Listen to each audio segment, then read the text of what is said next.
বাংলাদেশ এবারে টি-20 বিশ্বকাপ খেলছে না, কিন্তু পাকিস্তান খেলবে কিনা সেই বিষয়টি নিয়ে কিন্তু এখনো ধোঁয়াশা রয়ে গেছে। পাকিস্তান তাদের কয়েকদিন আগে যে জার্সি উন্মোচন অনুষ্ঠান সেটা অনিবার্য কারণবশত ক্যান্সেল করেছে এবং আজকের যেটা আপডেট ঘটনা সেটা হচ্ছে বেলুচিস্তানে সন্ত্রাসীদের হামলা এবং এই হামলার পিছনে ভারত দায়ী, এটা কিন্তু পাকিস্তান এবং মহসিন নাকভিও বলে আসছে। তো বিষয়টি যখন নিয়ে কিন্তু এই মুহূর্তে ব্যাপক উন্মাদনা, ব্যাপক উত্তেজনা বিরাজ করছে যে সামনে বিশ্বকাপ। এই মুহূর্তে যদি ভারত কোনোভাবে এই হামলার সাথে জড়িত থেকে থাকে, পাকিস্তানকে তারা যদি কোনোভাবে টার্গেট করে থাকে, তাহলে বিশ্বকাপের ভবিষ্যৎটা কি হবে সেটা এখন দেখার বিষয়। এখনও কিন্তু পাকিস্তান সরাসরি জানায়নি তারা বিশ্বকাপে খেলবে কিনা, এটার জন্য অপেক্ষা করছে। কয়েকদিন আগে মহসিন নাকভি তাদের প্রধানমন্ত্রীর সাথে আলোচনা করেছে এবং তারপরেও কিন্তু এখন পর্যন্ত কোনো সিদ্ধান্ত আসেনি।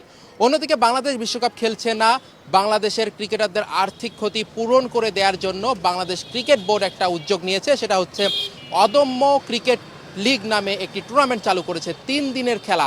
এবং এই 3 দিনের খেলা শেষে 9 তারিখে কিন্তু ফাইনাল হবে। আজকে ক্রিকেটাররা ফিটনেস ক্যাম্প করেছে, টানা 4 দিন ফিটনেস ক্যাম্প চলবে এবং ফিটনেস ক্যাম্পের পরে কিন্তু খেলা শুরু হবে। 3টা দল খেলবে।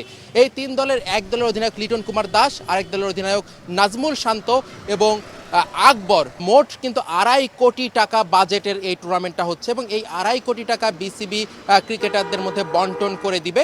এই টুর্নামেন্টের আগে বিসিবি যে প্রেস রিলিজ দিয়েছিল সাংবাদিকদের ম্যাচ ডে ইভেন্ট বাদে বিসিবিতে প্রবেশ নিষেধ, সাংবাদিকরা কিন্তু নির্দিষ্ট সময় শেষে বিসিবি থেকে বেরিয়ে আসতে হয়েছে, তারা বিসিবিতে থাকতে পারেনি। সব কিছু নিয়ে ব্যাপক সমালোচনা হচ্ছে, কেন সাংবাদিকদের উপরে নিষেধাজ্ঞা দিয়েছে বিসিবি, এটা কিন্তু এখন ক্রিকেট আঙ্গনের সবচেয়ে আলোচনার বিষয়। এই টুর্নামেন্টটা আসলে চালু করা হয়েছে ক্রিকেটারদের সন্তুষ্টির জন্য। ক্রিকেটাররা শেষমেশ এই টুর্নামেন্ট খেলে সন্তুষ্টি অর্জন করতে পারবে কিনা এই 2.5 কোটি টাকা নিয়ে বিশ্বকাপের বদলে, সেটাই এখন দেখার বিষয়।